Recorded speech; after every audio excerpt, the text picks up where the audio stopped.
this is the opposite. I kinda like the sound of it, and there's no one like me. It makes it easier.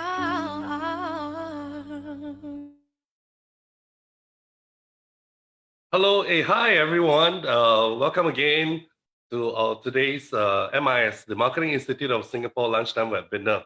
Okay, and I'm glad to see a lot of you here. In fact, some of you have been following us since day one, and today is our 11th session. So, and this is where we actually have extended our lunchtime webinar to all of you out there. All right, and this is our MIS, the Marketing Institute of Singapore initiative to keep you a company right down to the end, right to the end of our lockdown period and our circuit breaker period. Okay.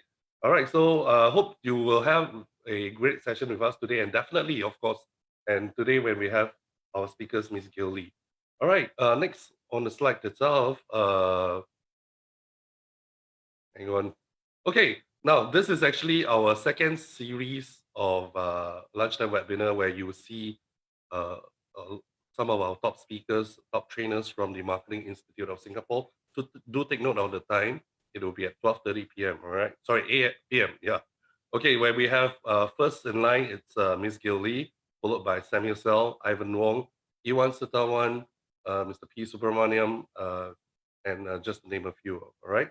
Okay. So thanks for joining us. And today, we're certainly very happy and very glad that we have our trainer from the Marketing Institute of Singapore, Ms. Gael Lee, to share with us on the top-down writing to sell your product and services, your products and services on social media. Now, as we know, in today's context, where we have our lockdown period, where everyone is stay at home, the only way to reach out to your customers is actually through the digital media, and part of it falls under the social media platform. So today it's where we will hear more from Gael, some of the methodologies, some of the ways that you can reach out to your intended targeted audience with top-down writing. Okay, all right. So next on the slides. Now today we are also featuring our webinar on Facebook and on YouTube channel. Unfortunately, I think the technical team has actually faced some issues on our Facebook Live. Nevertheless, you do log on our Facebook and like us on Facebook. This is how you can do it. Go onto your Facebook, search for the Marketing Institute of Singapore, and then like us on that. So I've just gotten news that it's okay right now on Facebook Live. Do help us to populate today's session, right? Share it among your contacts on Facebook, all right, among your followers on Facebook, and help us to reach out to more people so that they can benefit from our sessions. Now, all this are actually brought to you by our executive development program. In fact, Marketing Institute of Singapore, we were being awarded for the past 5 years in a row, being the number one corporate training provider in Singapore itself by the HR community. So, well, we're certainly very glad that we have received that award. And of course, do come in and then look at some of the courses that may be relevant to you, and do pick up some of those courses. Me, myself, I'm a regular attendee to our Marketing Institute of Singapore Executive Development courses. We have, in fact, over 120 courses over 9 disciplines. Okay, so you can certainly always find something there that you perhaps be of your interest, and at the same time, we will help you in terms of your career path. Now, beyond that, we also have our Marketing Institute of Singapore Business School. Now, as we all know that we are in a digital media age right now. Okay, all of you should be trained one way or another in digital marketing. So MIS, we are proud, the Marketing Institute of Singapore Business School, we're proud to actually offer our advanced diploma in digital marketing. All right. So if you find it, somewhat lacking in the area of digital marketing, perhaps this is the course that you may want to take up. All right. So this is a advanced diploma in digital marketing, and of course, our ever popular diploma in sales and marketing, which we have been running for the past 20 over years, 30 years. We will, in fact, Marketing Institute of Singapore was the very initial institution in Singapore that offers marketing as an academic subject itself. So do look out for the diploma in sales and marketing. And of course, with our diploma in business, this is where if you find that you're running a business itself, you are an entrepreneur or a would-be entrepreneur that you need to arm yourself or equip yourself with more knowledge in terms of running your business, you can also look at our diploma in business. And all this are being done on part-time. So, and I should say that, over the years, we've actually sort of streamlined, make sure that all the contents remains relevant in today's business context. So as you can see on our main page right now, the Marketing Institute of Singapore Business School is actually open for registration. So if you are keen in any of these courses, do reach out to us at the telephone number out there, or you can always email to us. All right, we are still operational, so despite of the lockdown period, so do look out for us. Now, some of you have actually always, from time to time, asked me, "Hey, can you give us some form of discount or value?" Now, we certainly can. All right. So the answer to that will be to join us as an associate member. Okay. So by joining us as an associate member, not only will you be able to enjoy the discount offered by the Marketing Institute of Singapore, you will also be invited from time to time to our Guru Talk. Okay. So please look out for the information on our website on how you can join us. Okay. Right. Now, MIS, including some of our members, we are actually doing a mass donation drive right now. I think over the past 10 sessions, you've heard me talking about that again and again and again. Now, when it comes to charity, it's never enough. So MIS, we're doing our very part in terms of our mass donation drive, which we will be working with our counterpart from the Philippines, the Philippine Marketing Associations, to get it distributed to the community in Philippines. Like I've always said, in Singapore, we are quite well taken care of, and in fact, our government has given us everyone to equip us with a mask, the basic necessity in terms of combating the COVID-19 virus. But I couldn't say much. I couldn't say the same for our community in Philippines. Okay, so today, if you can, just look out on how you can join us. It's a simple $20 for a box of 50 masks, and all these masks will be given to the frontliner plus the community in Philippines. Okay, so with only $20, you are able to actually benefit 50 packs, 50 person. So I think that's certainly a good thing that you can look into. Do join us in our charity drive, our donation drive. All right, the telephone number, it's actually flashed on our screen. So you can always look that up again on our Facebook or on our webpage. All right, next. Now today, let's come back to our main topic today. So as we all know, during this lockdown period, we are all staying at home. Some of you probably feel the frustration, unable to do my work. And now, if you're to follow what our ministers have been talking about, things will be different post COVID-19. Okay, the way that business will be conducted will be on a very different platform.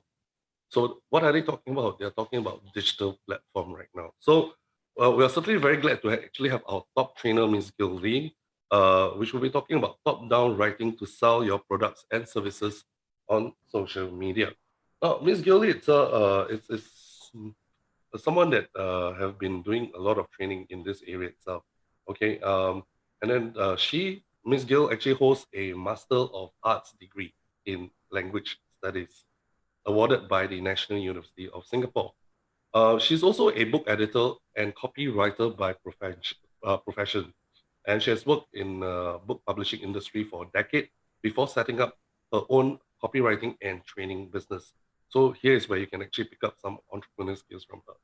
Now, her clients ranges from the public sector agencies to the banks and to interior design companies. So as a copywriter, Gil has actually worked on numerous projects, including copies for companies in the travel and leisure industry, food delivery industry, finance, and medical industries. Now, she's also worked with the government agencies, private companies, and ad agencies. So without further ado, let us give a warm round of applause or welcome to Ms. Gael Lee into the room. Hi, Gail.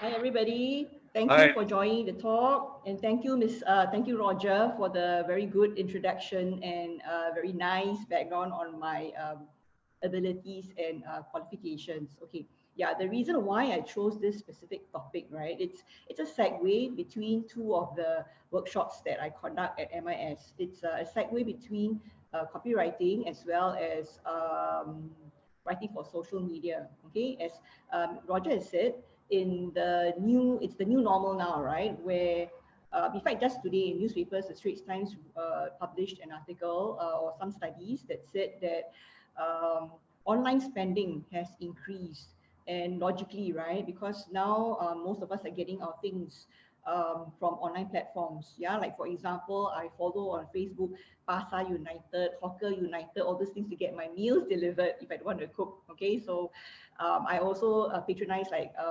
NTUC, cold storage, all that. So, but from the point of view of the merchants, okay, so if you are a hawker or if you are selling like vegetables, okay, how do you get your products and services, especially now, okay, where everybody's in stay at home, work from home, how do you get your products and services to the masses, yeah, to your consumers, okay, and how do you reach people who don't normally know about your products and services?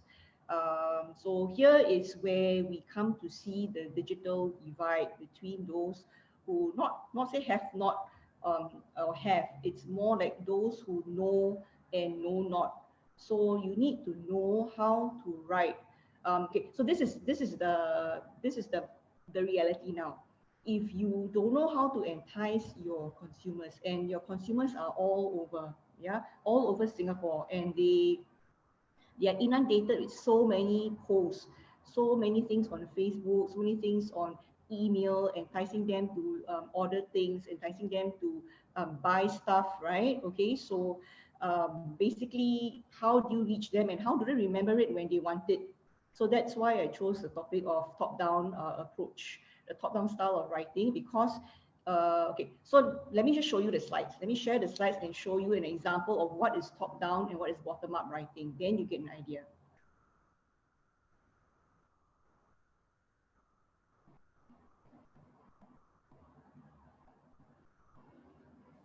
Okay, so again, I'll leave this up for like 3 minutes before I change the screen. I want you to read this. So imagine that you are reading this blog post. Yeah, so I give you about 2-3 minutes to read it. And when you're reading it, I want you to think of after you read it, do you remember a lot of it or not?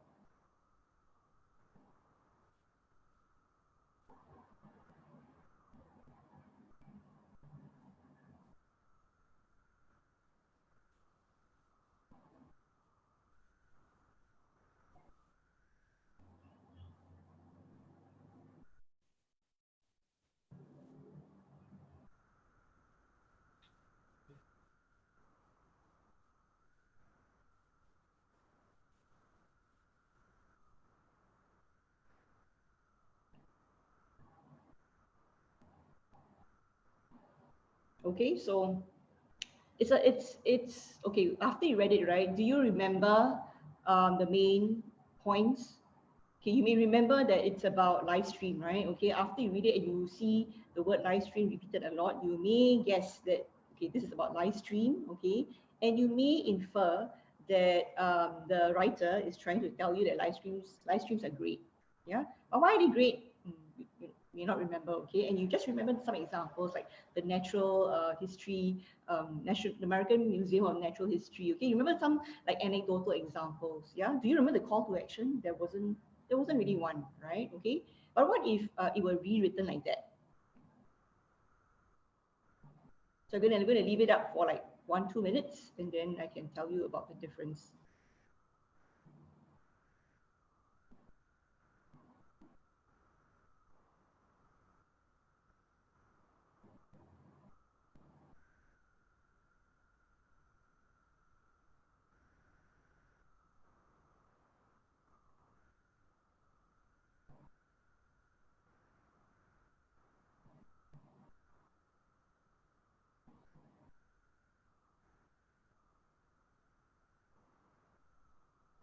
Yeah, so basically this is exactly the same write-up, just organized differently. So this is the difference, okay? So to give you like this anecdotal example, what I showed you in the earlier slide was top-down, okay? So And nothing wrong with that. Top down, I mean, sorry, what I showed you earlier is bottom up writing. Okay, nothing wrong with bottom up writing. Bottom up writing can be enticing. It is engaging because the writer is talking as if, the writing as if he's talking, right, off the top of his head.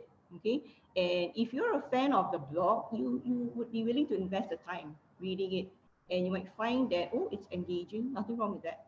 But when you are in a hurry, okay, and you are just looking up, let's say you want to see what is live stream about, you Google, okay, and what is live stream, okay, and you come to that earlier blog post, would you spend time with it? I suspect when I showed it to you just now, right, a few of you gave up reading halfway. Okay, I may have given up reading halfway, yeah.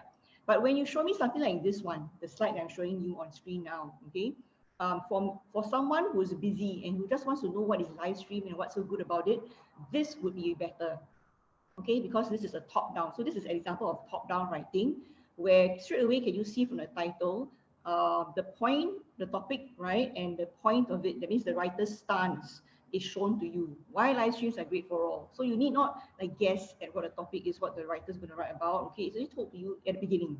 So this is top down. Something you don't surprise the audience. You tell it to them beforehand. Okay, so and straight away you tell them that live streams are fantastic, right? And why? And so straight away you can see from the second line, right? Okay, due to 4 compelling reasons. So straight away audience will know that, okay, this is persuasive. You're going to persuade me that live streams are great. Okay, all the reasons are given there. And these reasons were not foreshadowed in the earlier post, right? In the earlier blog post, these reasons were not foreshadowed. So top down simply means that you foreshadow, you summarize the benefits, okay, before you tell them. And if you look at the examples, right, the examples are now neatly organized under the different benefits. Yeah, in the first example, the one about the interviews with the leaders, okay, was right at the back, right? And the one about the American Museum of Natural History was at the front, yeah? But they are actually the same, they belong to the same benefit, okay? So a top-down approach simply means that you tell people the main point and without having to make them work for it too much, yeah? And this works well for online platforms, for social media, especially when you're selling things for social media, because people don't really want to work so hard. They don't want to like read through like, I don't know, 500-word posts just to get what they want or just to find out whether you deliver to like Jurong or not. Okay, so this case, don't make them work too hard for it. Spell out everything, and if possible, if you notice, some things that help also are formatting, right? The bold and things like that. But that's not the topic. Now, the topic today is basically top-down writing. Okay. So what is top-down writing? If you can look at the screen I showed there, right? Okay, so bottom-up writing, okay, a pyramid style is basically you build up. So if you think about an analogy would be your normal crime fiction story, okay? So of course, when you buy a crime novel, right? You don't open the book in the first page, then you say, oh, the butler did it, okay? If they said that to you in the first page, then no need to buy the book, right? Okay, just go bookshop and open and then see and then close back. Yeah, okay, end of story. So in a normal situation where people want to build up suspense, okay, want to have a cumulative effect, then they'll use bottom up. So bottom up is when you give the background, okay, you lay the premises, you tell people like the history of your company, things like that. Then you go on to the benefits, okay? Or in a crime story, maybe you tell them about the setting, how many people were there. Then in the middle of it, you tell them, oh, a crime has been committed, someone died, okay? Maybe the millionaire died, yeah, okay? And then after that, you go through each and every suspect and their motives, okay? And finally, you found out, oh, okay, the butler did it. That's bottom up. So bottom-up writing would be something like you tell people the background of your story, okay, your company, how it started, things like that, and then what your company does, okay, and then finally you tell them, hey, we have a website now and we can deliver island-wide, okay. So can you imagine if you did that? If you did that, then those people who are only interested in whether you deliver to Jurong would have to trawl through, okay, your background, your story, what you have already, yeah. But maybe they already know what. Maybe they're already existing customers. They just want to know whether or not you have delivery. So getting them to read through, they might lose patience, and worse still, it might affect their goodwill of your brand or your products or service. Okay, and then they may decide, oh, okay, it's so difficult. Maybe let's move on to the next post. Yeah. So remember, that when you try bottom up and when your audience is trying to get the information, trying to extract the information so that they can use it, there's no guarantee that they will stick with you. Yeah, there's no guarantee that they'll read your post from top to bottom, from start to finish. They can just say, oh, okay, there are 99 other posts, 99 other companies offering the same thing. So let me just move on to the next one that states immediately, we offer island-wide delivery, including Jurong. Yeah, okay. So this is where we move on to top-down. So top-down writing is where you invert everything, as the visual shows you, you invert everything. So the call to action and the main benefit, okay, benefit to the audience, okay, is spelled out first. For example, now you can order our vegetables, okay, even if you live in Jurong, something like that. Yeah, so that's the call to action. Now you can order, okay, and then make sure you give your number or your Google form or whatever in the beginning. Yeah, then after that, then you move on to what? Oh, okay, so besides vegetables, we also sell fruits. Advantage of getting vegetables delivered is, oh, because in COVID-19 you can't get out, right? Okay, so things like that. So that will be the middle part. Yeah, and then in the background you can say, oh, okay, we are actually a mom and pop shop, okay, or we are small like neighborhood shop. You are located in, I don't know, Timbuktu, whatever. Okay, yeah. So that would be the top down. That means whatever is important is stated first, and there is there is no assumption that the audience will stick with you from start to finish. That means the audience can actually choose to leave it, let's say halfway during this part, where you're talking about what the services you provide. If the audience already knows, if the audience is your existing customer, then they can just look at the call to action. Oh, okay, now there's delivery. Okay, go to the Google form. Then I'll go to the Google form. Okay, then there's no need to stick with the rest of the article. No need to waste their time. Yeah, so that is the top-down approach. Okay. So why do you want top-down writing? As I said before, bottom up is nothing wrong. It's nothing wrong to say, hey, you know, my parents started this stall and we've been around for 10 years. Nothing wrong with that, because sometimes that is emotional appeal. That means when you want people to go, oh, okay, since your parents, you know, have started this stall like 50 years ago, then let me support local. Yeah. So if that's the aim, then fine, go with bottom up.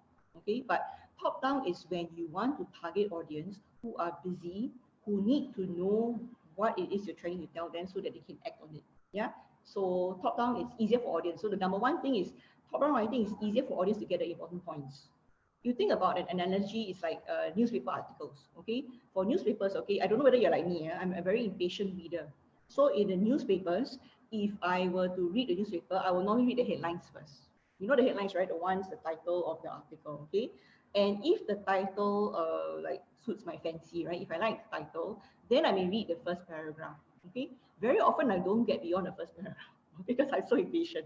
So very often I read the title, the first paragraph, and then I know the gist of it. Why?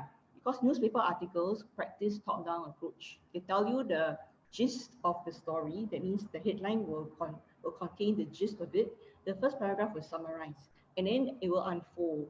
Okay, so it unfold. It will then tell you who are the people involved, okay, like what, where, when, where, how, and all that, okay. Then at the end of it, they'll tell you like what was the outcome. So for example, like if a story like someone got fined for breaching like the safety distancing rules, okay, then the headline would be like woman fined, right, for breaching safe distancing rules, and then they will tell you like when, where, why, how, and at the end of it, they tell you that this woman was fined, and then she has to pay the fine, or else she'll go to like jail for a week or something like that. Okay, so that would be top down. So it's easier for people to get the most important point. Secondly, a top down approach is good because ultimately, right, all of us are intuitively selfish. When we read, we're quite selfish. When we read, we want to know what's in it for me.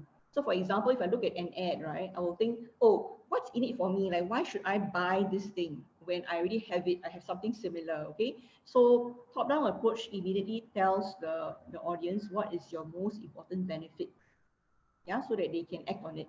So is it like, for example, in the current times, do you do delivery? Okay, is it free delivery and better, right? Okay, or is it like delivery based on distance, or is it like a discount for self pickup? Okay, things like that. Yeah.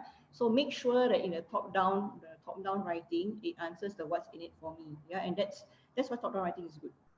And also top-down writing makes content in your post, right? Whatever you post, more scannable. What I mean by scannable is if I were to quickly glance at the article, okay, I straight away will see the main points popping out at me. So how do you do that? You do that by writing or summarizing each of your main points. Yeah, without the examples, you summarize the main points in the first sentence of whatever chunk you're writing. So if the chunk happens to be a paragraph, then summarize that. Like in the example I showed you earlier, right? All the 4 reasons were in the first line after all the point number, right? So number 1, number 2, number 3, number 4, followed by the benefit, okay, followed by the reasons, yeah, and this is what makes it more scannable. That means before you elaborate, so people's habits, right? For example, they like to elaborate first, then debrief and tell you the point. But in top-down writing, you actually debrief first and then elaborate, okay? Once you do that, then the audience, right, is in a better frame of mind to know what your point is, and they're in a better frame of mind to understand your examples, okay? So this is why top-down writing is good for these reasons. And of course, all these reasons will add up to what? ROMI lah, okay? So it will add up to better return on marketing investment. Yeah, that means whatever investment you put in, right, for doing the post, okay, and for spending on like your paying Facebook, okay, for putting your ad there, yeah, it will result in a better return, and then indirectly also better sales for your products and services. That one is a bit hard to measure, but I guess you can in nowadays, in these times, right? When you put out the post on Facebook, then you see how many people respond to you lah. Okay, if a lot more than you anticipated, then it's great lah, that your top-down writing works. Okay, so that's the main aim of it. The main aim of top-down writing for now in the new normal is to sell your products and services better by helping people to remember what your main benefit is and what your main point is. Okay, so let's have a look. Yeah, okay. So before having a look at 2 more examples, then this is the evidence that backs it up. Okay, so why do you need people to recall your product or service, or to know what is your main benefit? The sad reason is that because people's attention spans have deteriorated. Okay, so you look at the study, right? So that study, I've got this infographic from WizOwl, yeah, okay, and the study was actually conducted by Tabula and Nelson, okay, these 2 very established research companies, yeah, okay, and they found out that actually, right, our attention span has deteriorated by more than 4 seconds, yeah, more than 4 seconds. So in 2000, our attention span was 12 seconds. Now it's only 8.25. And strangely, they measured the attention span of goldfish. Okay, don't ask me how they measured that, okay? But they measured the attention span of goldfish is 9 seconds. So we actually even slower, yeah, we are even lesser than a goldfish.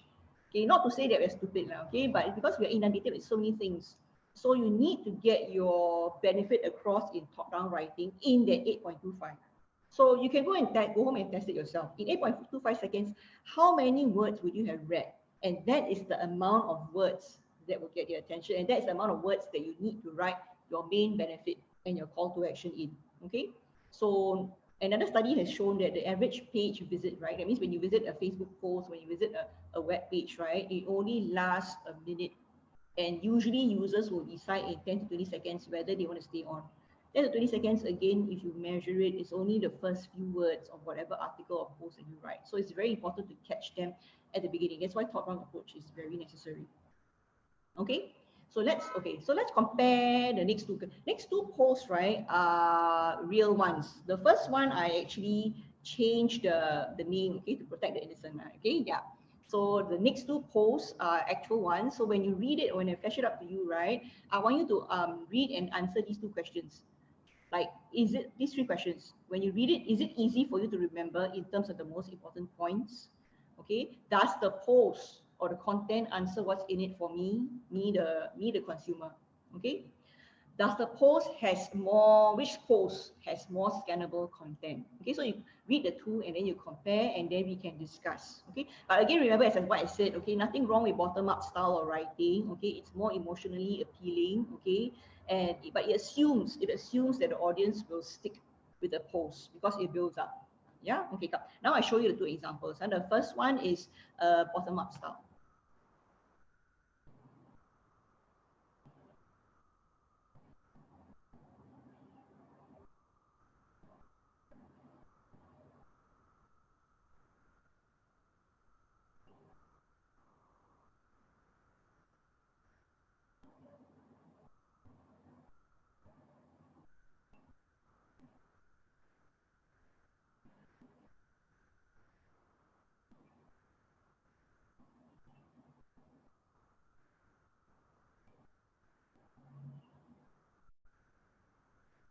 Okay, so bear with. Okay, just remember the questions. Is it easy to remember the main points? Did it answer what's in it for me? Okay, and then the other one was, does it have more scannable content? Okay, now I'll show you the top down one, and I got permission for this one. Okay, so for this earlier one, I changed the details to protect now. Okay, yeah, but for the second one, the very nice people at Suit Kopi gave me permission. I don't know whether they're sitting in now, but if they are, then thank you so much. Okay, so I found that this is a very good example of top-down writing. Yeah, so again, I leave it on for like 1-2 minutes. Have you read it, and then we can discuss it.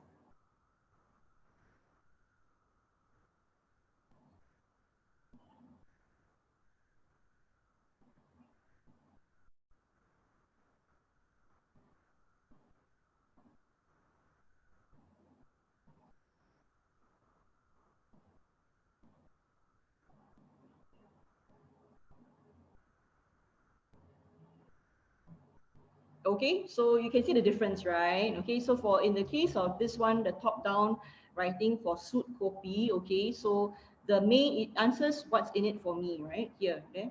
Do you want to brew your own cup, your very own cup of traditional kopi at home? So this answers what's in it for me, right? For what's in it for me, the consumer, is if I'm looking to brew my own kopi at home, then yeah, this answers the question, the question, okay? And then the main point, right? The main benefit is what? Oh, they can give you, they can provide you the equipment and the recipe. Okay, so equipment and recipe given, plus the main benefit is they have stock and got 20% off store wide. Yeah, so very good. And then the middle part is what? All the details, right? What they have in stock. Okay, so it's given here, and then how to order is given here. Okay, and then letterbox delivery, right? And then the last part, the background is what? Oh, follow the Facebook and Instagram um, IDs, okay, and then the address and all that. Can you see? So even if I don't read the second part, right, I just see the first part. Okay, Suit Kopi, and you are delivering, you are providing equipment and recipe and 20% off. Oh, very good. Okay, then I will be in order. Yeah, so there's no need to actually look through the bottom. So that's why bottom up is good. So my question to you then, okay, so in answer to the 3 questions, it's quite obvious, right? Okay, so which one helps you remember the points better? I would say Suit Kopi helps you remember, and also the layout is cleaner. It's more enticing to read, I would feel. If it's too texty, people like me, right, would actually skip it. I don't like to see chunks of text. So okay, so remember the points better will be the Suit Kopi. Answers what's in it for me will again be Suit Kopi. More scannable content again will be Suit Kopi. So that proves that top-down writing is efficient if you want people to remember and take the information at a glance. Yeah, okay. Okay, now I set you a challenge. Okay, so you look at the first one again. You remember this one? Okay. So the challenge now is looking at this write-up, right, this post, how do we help A, B, C, D, E, F provision? Okay, how do we help them using the top-down style of writing? How do we change it so that it's better? Yeah, maybe you can answer in the chat. I'm going to stop sharing for a while now so that MIS, okay, the host and the admin can check the chat to see whether you've got any recommendations. I'll give you maybe about 2-3 minutes for recommendations, and then I'll come back and then I'll share with you how I think the ABCDEF post should be changed.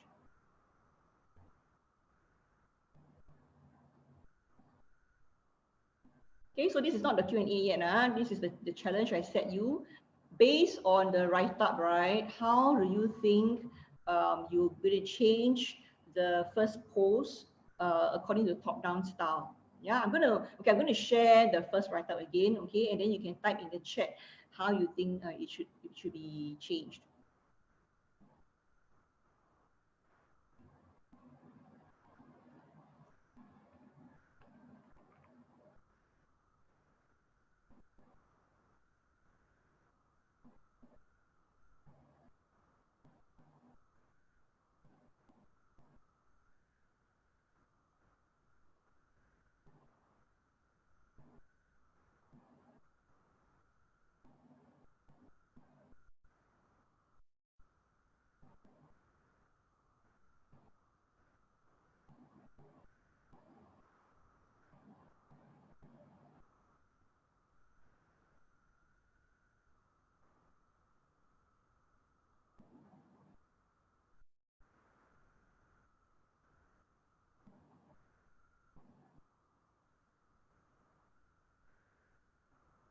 Okay, I'm going to stop sharing, and then maybe you can look at the chat to see whether or not you've got any suggestions.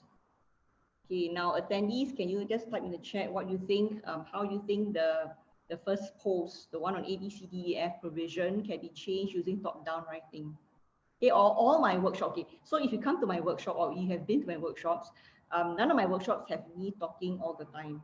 Okay, so it's you working. So, okay, okay, so come, tell me.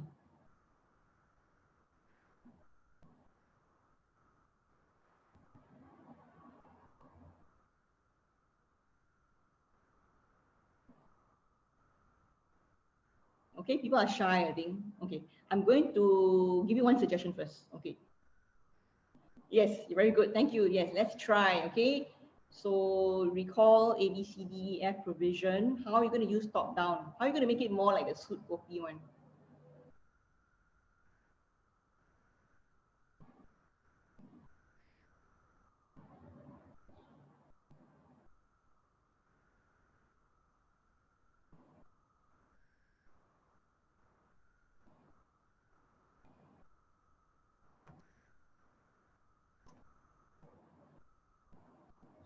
Yeah, great effort. Okay, yes. Yip says, shopping for dried goods, sauces, oil, rice, sugar, condiments, and some non-food products. Home delivery is available now. Yeah, good. I would actually suggest making it even better by inverting it.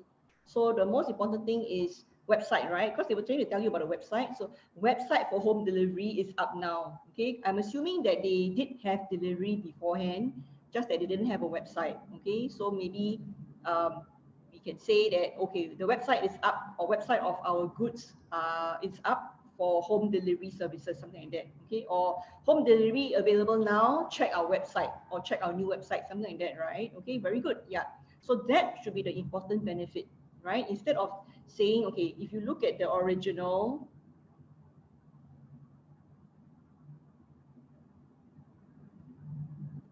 yeah, they started first by saying the history, right? We are a blah blah blah, we sell this, okay. Then it's halfway through that they say they've got a website, but they didn't actually explicitly mention that the website was for you to order for home delivery. And also this part about where they deliver to should be like a bit earlier, right? Okay, so using a top-down approach, I would suggest, like what Mr. Yip said, okay, front it. So front say home delivery available through our new website, okay, and then say what you sell, okay. So this website will include dried goods, sauces, oil, rice, sugar, blah blah blah, okay. And you can say that, and then later on you can say, oh, delivery is to where and how much, to Jurong, whatever, okay. And then after that you can say things like oh, the website is new, maybe subject to more improvements, we welcome your feedback, okay. And then at the end of it, then they can talk about like opening hours, and that you're a family run, okay, and you've been around for how long, and things like that. Yeah, you think it works better that way? I'm going to assume that you said okay. Okay, so now I'll to continue on the on what I've just talked about. Okay, so just a summary of what I've been talking about. So oh, sorry, I didn't share, right? Let me share it.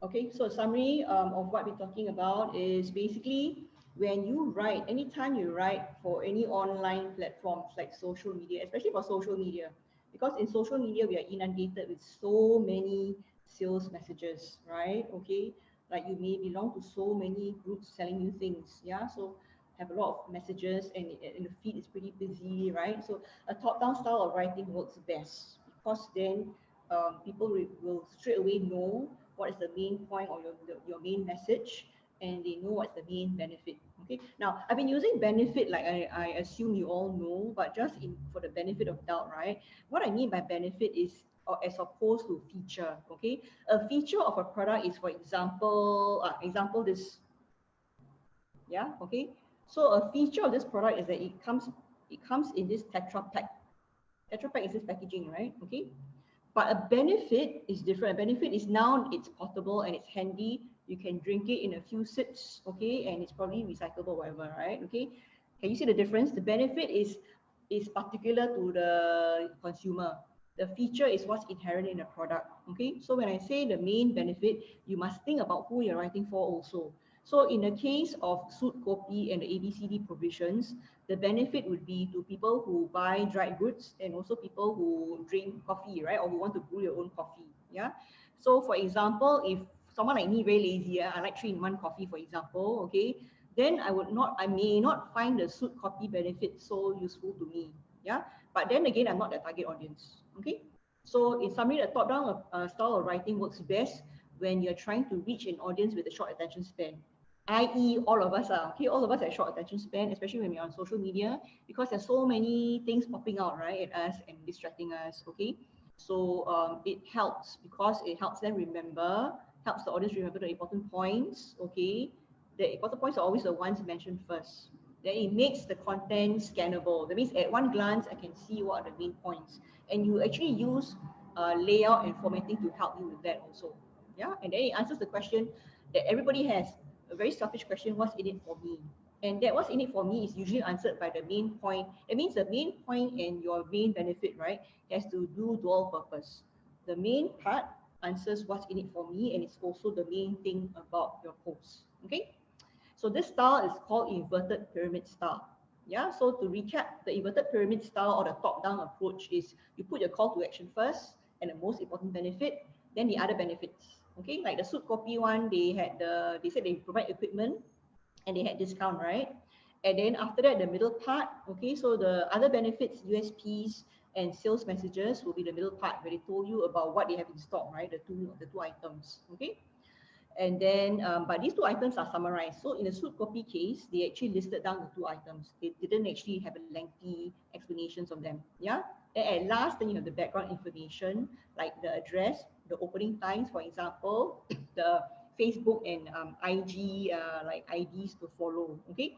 So I think that like captures whatever I want to say in this short time span. But things like these, right, like top-down approach, like how do you ensure that you have enough content to last, for example, a whole week on social media?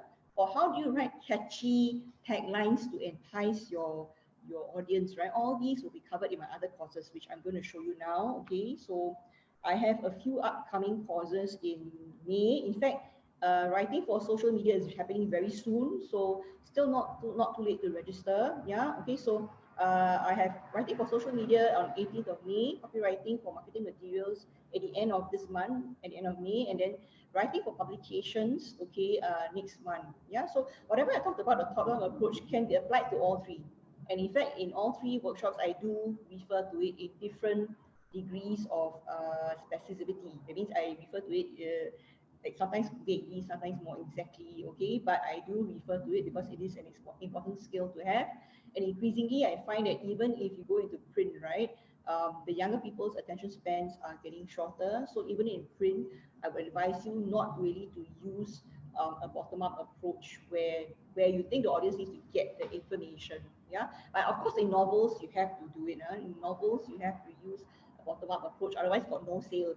Okay, so I'm going to stop sharing now, and I'm going to hand over the reins to Roger, who will take over from there. So thank you so much for joining me. Hi. Okay, please don't leave. Right, we will be having Q&A. So for those attendees out there, please post your Q&A on the panel. That just hit on the panel on Q&A itself and post your question right there.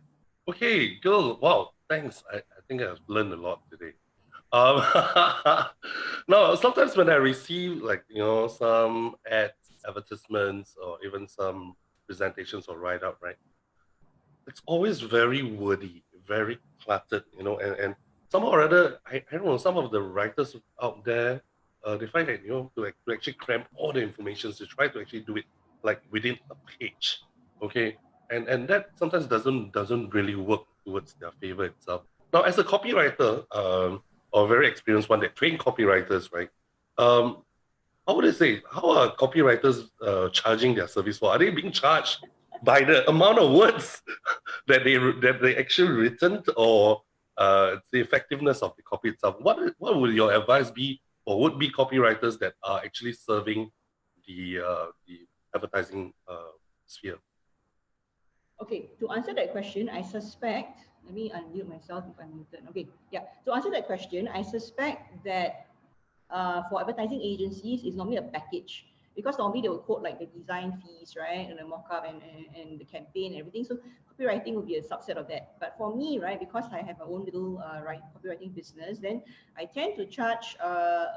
Again, there's no per word. I don't like charging per word because I've got this experience where this client actually squeezed all the words into a page and say, okay, charge me by page. Yeah, so that's very dangerous. Okay, but I try not to charge by word or by page. So normally I will ask the client to show me like a sample, and then I quote based on what the requirements are. So what I take into account is like whether I'm familiar with the subject or whether I have to read up a lot about it. Okay, and then how many pages that is the final artwork.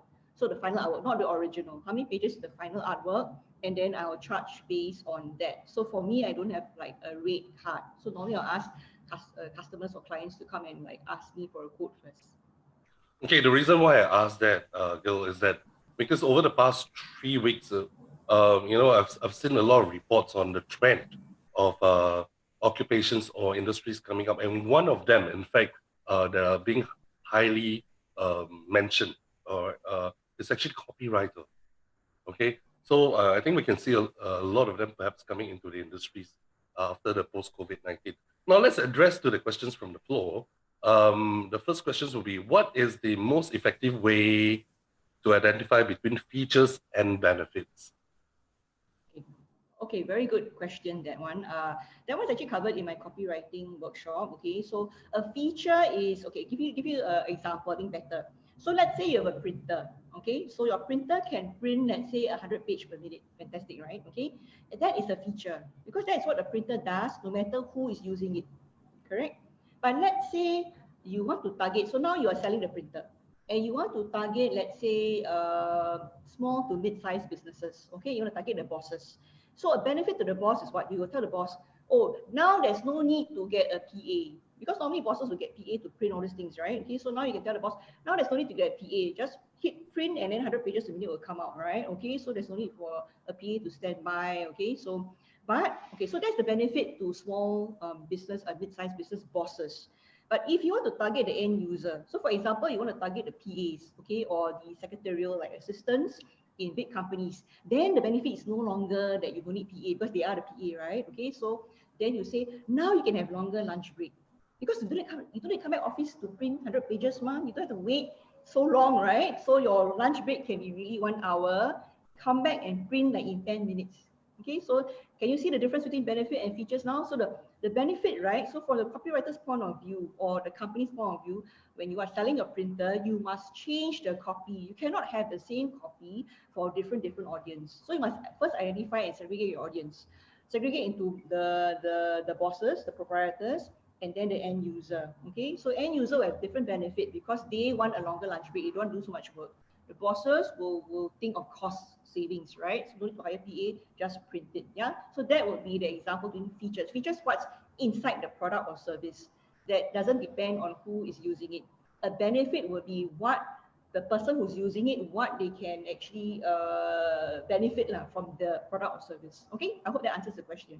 Yes, I think as in all marketers, we always focus on the benefit itself, and then the feature is by the way, upgraded feature. But the benefit is always the thing that we communicate to the audience. And you've correctly put it, because having longer lunch break is also a benefit to, like what you said, the secretary or whosoever that's serving the boss. Okay, the next questions will be mixing humor with copywriting. It's very difficult. Should young people in the marketing industry try to do this? Okay, that is a very good question again. Okay, it depends on your audience. Whatever you write really depends on your audience. Okay, so if it's Singapore, right, and I think studies have shown that Singaporeans do not exactly have much humor. I think there was a study on this before. Okay, so it's not my claim. Okay. So if you're writing for Singapore audience, I would suggest be as specific as possible. Try not to use humor. And if it's humor, make sure it's gentle humor, that it doesn't pick on any one race. Okay, otherwise that race would not like it, right? Okay, in Singapore, we are multiracial, multi-ethnic. So in Singapore, try not to use humor, I would say. But If you are, let's say in the UK, then maybe some humor, okay? Like, okay, I'll give you an example. Many years ago, I don't know whether you recall Burger King. So Burger King had this ad, right? And this ad featured like this lady that looked like a blow up doll, okay? And they featured their burger, and it was like it was longish, okay? So ding, ding, ding, alarm bells already, right? Okay, so the burger was like a phallic symbol, okay? And then the copy was something like it will blow your mind or something like that, okay? It was something like that, yeah? And it was in Singapore. A lot of people complain. Why? In Singapore, Burger King is a family restaurant, so you cannot do that. But if you take the same ad, right, and you transfer it to UK, right, they may like it because in the UK, Burger King is called Hungry Jacks, if I'm not mistaken, and it's for blokes. It's for those like big vehicle drivers, and they go pit stop, then they eat the burger, then ha ha ha like that, okay? Yeah. So that humor might work. So when you use humor, you need to understand your audience. So that is where your marketing survey teams will help you. Yeah, but in Singapore, I would not advise you to use humor actually. I hope that answers the question. I do agree with you. I think not just in Singapore. I think the Asians in particular itself. I think when it comes to values such as family values and things like that, ethics, we tend to have a bit more uptight when it comes to this, non-compromising when it comes to uh, the case that you have just mentioned.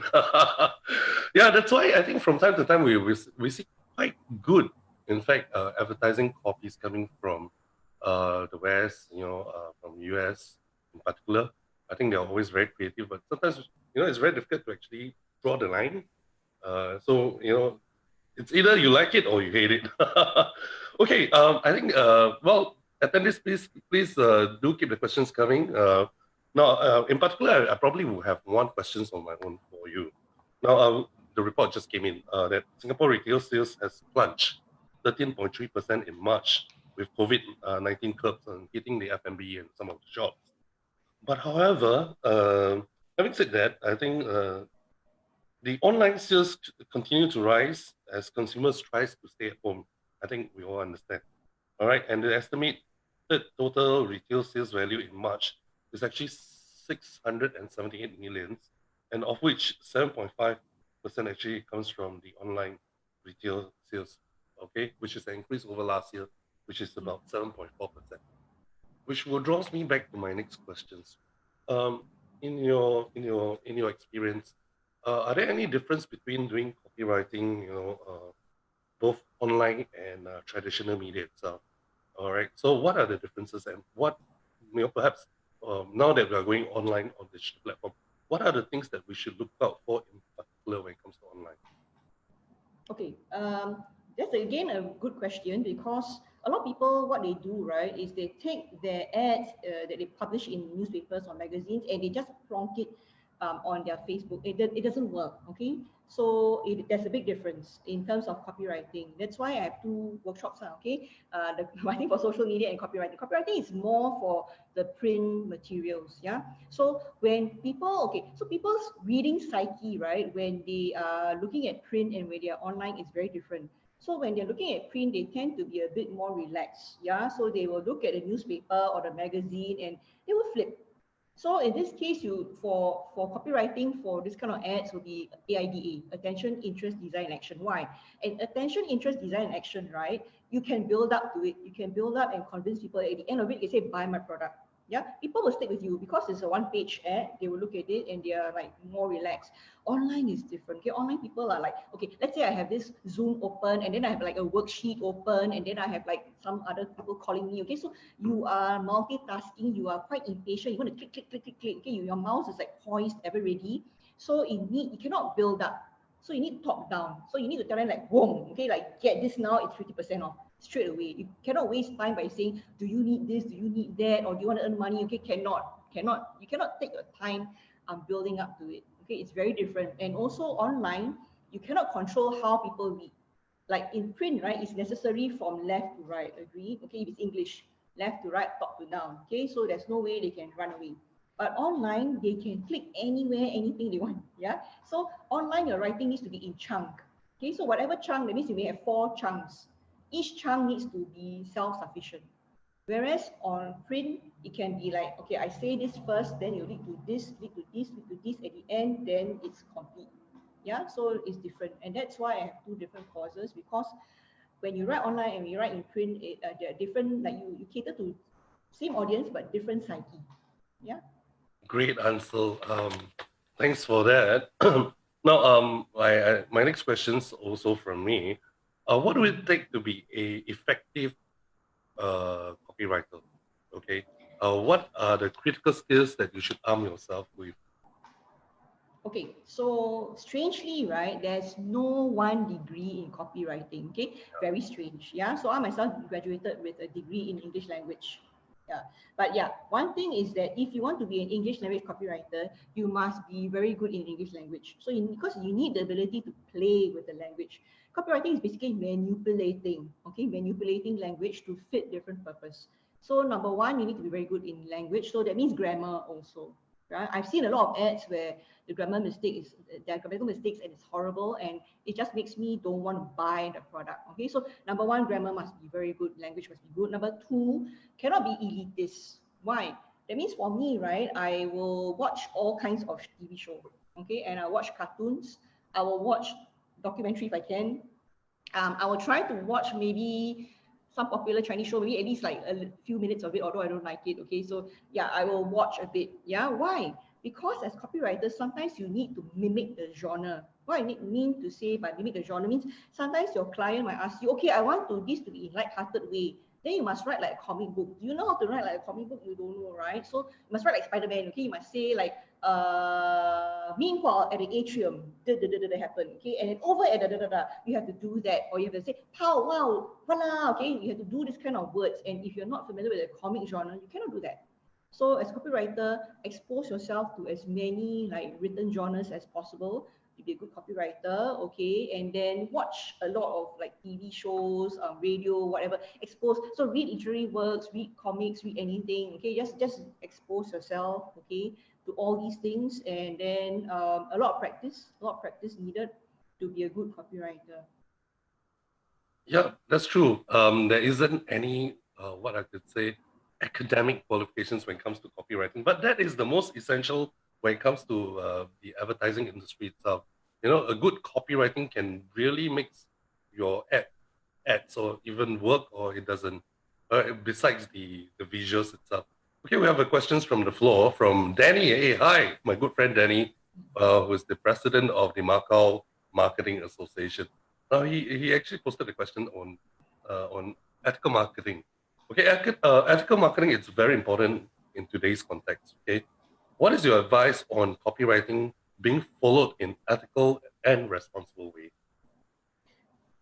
Okay. For me particularly, I always have a choice because I run my own little business, so I can choose which clients to take. If I suspect the client is dealing with something not so ethical, I can always reject it. But unfortunately, I recognize that that's not possible with everyone. Okay. Also, the strategies you use may be considered ethical or unethical. For example, there's this strategy where people sort of like condense the information and make it into a noun. Okay, technically it's called nominalization. So we can have something like, okay, product X has healing powers. Okay, if I said that, right, product X has healing powers. Okay, I'm being very direct. So the audience, right, can disagree. They can say, has it? So grammatically, right, grammatically, the skepticism is expressed on the verb. Product X has healing powers. Has it? Okay. So a lot of people recognize that, so they condense it. They'll put, oh, discover the healing powers of product X. Now you cannot say has it really what? The main verb is not it has. The main verb is now discover. So the only thing you can say is can you? Can you see? So that way of writing to me, right, can be not so ethical. So my advice is when I get original material like that, I will unpack it.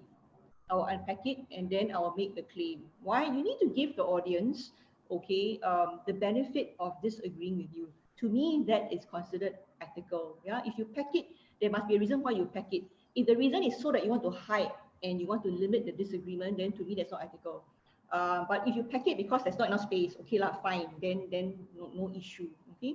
So I'm not so sure whether that answers the question about ethical, or are you referring more to like products or unsubstantiated claims? Okay, if it's unsubstantiated claims, you shouldn't do that, because for every claim that you make, you need to follow this logic called two means argument or two means logic. Every claim that you make must be supported. Either it's supported anecdotally or by statistics or whatever, you should support it. As a copywriter, you should follow that also. Yeah, thanks. I think that basically really answers to that questions of ethical marketing, especially when it comes to copywriting itself. And besides I don't think you want to flaunt with our authority when it comes to claims. They are not substantiated. Okay, we do have a questions from Mr. P. Subramaniam, which will be our coming speakers in this series itself. Now, the questions is being posed as a copywriter, what is your process when given a visual to work with? Oh, interesting. Yeah, that's interesting. And I did have examples where I'm only given the visual and say, okay, our designers have gotten this, you write copy to this. I think you have to be very careful, especially when the visual and the copy is written by different parties. There must be someone to look at it both, okay? As a copywriter, when I take the visual, I need to also understand the art direction or like the main message. What is the client, what does the client want to showcase, yeah? Because if I just write according to visual, how I feel with the visual, it may not meet the client's requirements, or it may come across as funny. I give you an example.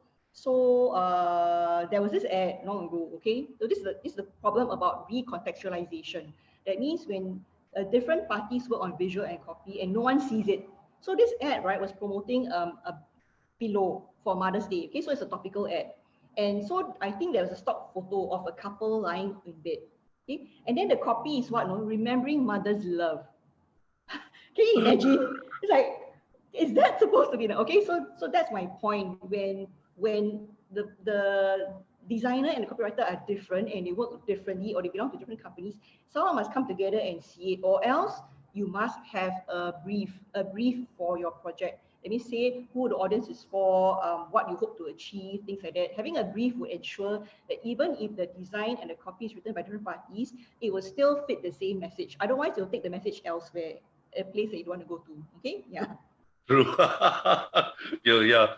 I think that's where I think the design brief is most critical. It actually really cuts off a lot of ambiguity when it comes to copywriting plus visual plus design artwork to put up a very good ad.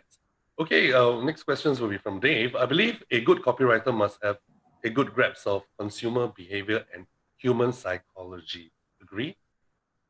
Consumer behavior, yeah, and human psychology, yes. You must know what drives people. Yeah, you must know what drives people. For example, in Singapore, much as we like a good deal, so normally in Singapore, buzzwords work. For example, buy two get one free, or even better, buy three get one free. Okay, yeah. Or for example, like nowadays, the younger crowd would like things like curated, tailor-made, things like that, right? So you need to know what is the current like trend, okay, and among different age group. So for example, the more value for money one will be the older generation, okay. The ones who like tailor-made, customized, all that will be the younger one. So you do need to know certain things like that, but that is where your market research or market survey team will help, because they are the ones who actually will have the demographics, right, of your potential customers or your current customers, and then you can see how you can target them. For example, in copywriting, there are a few ways to target. So you can have emotional appeal. So what kind of emotional appeal you want? Like, is it appeal to sense of compassion, or is it appeal to their love for their loved ones? Okay, so, or you can have logical appeal. Logical appeal means like, is it buy two get one free, or is it first in the market? Okay, things like that. And you can have many things that you can have. Things like association, where they want to be like the person that you're advertising. So all these, right, strategies would hinge on your understanding of human, like consumer behavior and human psychology, what drives people. Then you can target that and use that in your copy. True. And it also depends on what state of mind the consumer are at right now. Like for me, at this lockdown period, I'll be looking for sale. The word SALE flashes across.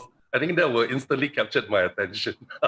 For me, it'll be like delivery. Delivery is the keyword for me. Yeah. True. Sales and delivery on time. You're right. Deliver right up to your doorstep. contactless delivery. Thank you so much. I think we've answered all the questions from the floor itself. You deserve really a big round of applause. Thank you. Thanks so much. I think we have really enjoyed today's sessions. All right, and we certainly will look forward towards more. Back to the slides itself. Tomorrow, in fact, thanks, Gil. Okay, please look out for Gil's lessons with or online training with the Marketing Institute of Singapore. You can always log on to our website or our Facebook or even on YouTube. If you want to refresh, right, all the sessions are actually made available on our YouTube channels, MI's YouTube channels, and on MI's Facebook. Now, as for the rest, the next slide, please. Okay, this is our second series of the Lunchtime webinar. Now, we've received very, very good review from not just our friends from local itself, and including our good friends. In fact, we've seen a lot of friends. I'm seeing a lot of friends from the Asia Marketing Federations, including some of the presidents from the different countries. Thank you so much, guys. Thanks for joining us, and I do hope that you actually help me to actually post up on your own Facebook Live. Now, as you can see, this is our next series of speakers, and Gail being our very first for this series itself. Tomorrow, we'll be expecting Mr. Samuel, where he'll be talking about legal essentials, okay, for startup. Right, can I have the previous slide, please? Thank you. All right, so hang on. All right, and the third speakers in line will be Mr. Ivan Wong. He's the top digital marketing trainer in MI. So measure what matters online. I think it would be good to pick up something from him. And the fourth speakers on the list will be Mr. Iwan Setawan. Now, check out on this guy. Go on Google him. He's actually the co-author of a couple of books with the marketing guru, Philip Kotler, okay, Professor Philip Kotler itself. And it's quite instrumental in coming up with Marketing 4.0. And in fact, they're actually preparing for Marketing 5.0 right now. He's a good friend from the Mark Plus, which is an organization in Indonesia under the Indonesia Marketing Association. Okay, so we're certainly very excited to have him here. Wonderful, he's got a lot of new insights on new marketing area which he can share with you. Okay, fifth speakers in line will be Mr. Eden Ang. Okay, Mr. Eden Ang should not come. Should be quite familiar. Reason why, because he's always very good in terms of creating content. All right, and he will be sharing on how to create video contents that will go viral. In today's age, I think it is important, especially most things are going on digital medium right now, right? And the next speakers in line will be Cecilia Sim, proactively getting into the selling action. Everything has to come back to selling, right? It's the dollars and cents that counts right now. Okay, no point building something very good and yet you can't sell it. All right, that's where Miss Cecilia Sim will be sharing. And last but not least, for the second series of lunchtime webinar, will be Mr. P. Subramaniam. He's a good friend of mine. We know each other for many years. He is also the former Chief Marketing Officer of the Mobile One, M1. All right, where he'll be sharing building brands with customer experience. He comes with many years of, in the top management when it comes to brand building itself. I believe all of you here will be able to pick up quite a fair bit from him. All right, so this will be our next suite of speakers for our lunchtime webinar. So do join us at the same time every day at around 12:30 p.m. So tomorrow we'll be having Samuel Sell. He is a practitioner and he'll be touching on legal essentials for startup, which is, I think, very important. All right, and it's not just for startup alone. For you as an entrepreneur, you probably have started your company itself. So do look out for things that you probably could have missed, like the legal structures, the founders agreement, and some of the things that you'll be touching will be also on the legal protection for intellectual property and the importance of contracts. Okay, so do look out for our top trainer and top speakers, Mr. Samuel Sell. Now, of course, all these trainers and speakers, they are part of our executive training development programs. Okay, they are the trainers that you can actually find their courses being conducted on MIS executive development. So do look out for them. And as you all know, as I've mentioned earlier, the MIS have been voted for the past 5 years, all right, in a row as being the top corporate trainer provider in Singapore itself. Now, for those overseas, if you want to work with us on providing training overseas, you certainly can just approach us. Okay, let us know. All right, and we can also customize training to your needs. Okay. Next, like what I've said, digital, digital, digital, digital. Okay. So in today's age, no one can live without digital. Okay. So if you really need to arm yourself or equip yourself with some digital marketing skills, some basic at least. So here we have the Marketing Institute of Singapore offering our part-time advanced diploma in our digital marketing. All right. Okay. And next will be, I think, not just digital marketing, we do have our diploma in sales and marketing, and of course our diploma in business. Okay. So you can find out more from our website, www.mis.edu.sg. All right, we are open for registration for our diploma courses. Just look around you, you may have friends, you may have nieces, nephews, sons, daughters, friends who need this diploma. Do recommend them to us. Okay. All right. Next. Now, if you want, you can also join us as an associate member. Do remember that our membership is also open for those from overseas, or if you happen to stay in the Philippines, China, other countries, you can always join us as our international associate members and get to enjoy our discount on virtual learning platform. All right. So next. Mass donation, okay, please help us. Okay, we certainly need a lot of help in this area itself, where we are doing a mass donation drive among our local communities, including some of our corporate members, where you can just contribute a small little token of $20 and you'll be able to benefit 50 packs. Okay, so this is where you find out more about this mass donation on our website. All right, so we're trying to work with, in fact, we're working with the Philippine Marketing Association in getting this across to the underprivileged in the Philippines, where a mass would determine really the survival of combating COVID-19. Okay, all right, so do help us in this. All right, so I guess this is the end of today's session. So I look forward towards all of you again for tomorrow's session. So do join us at 12:30 tomorrow. So now, if you do have any questions, you're always welcome to actually post it on our Facebook, or you can log on to our website and then, log on to our inquiry on our website itself. So do look out for more speakers in line coming. Like what we said, our webinar, our lunchtime webinar will go on beyond just the next suite of speakers. We will be with you till the end of the lockdown period. Okay, so do join us. All right, so at this stage, we'll see you tomorrow. Thank you.